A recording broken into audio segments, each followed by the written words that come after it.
If you do have a construction company, you should have two LLCs, unless you lease all your equipment.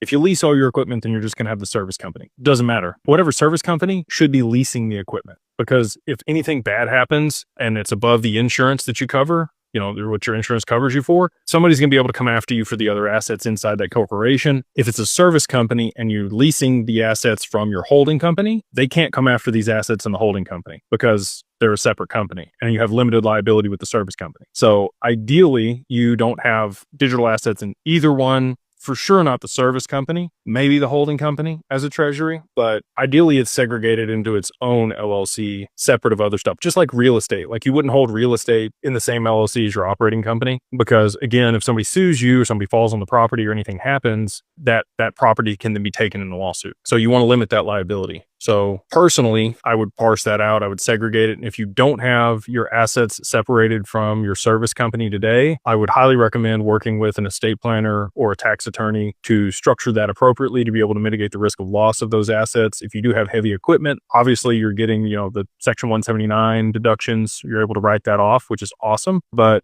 you probably want that in a separate company that you're leasing to your service company in case you hit a gas line or a water line or fiber or whatever else that causes problems and you get sued or you have losses. Your employee could be driving the company truck that rear ends somebody. There's just so many circumstances in that type of business where you can have problems. And so I would highly recommend segregating your assets out away from that.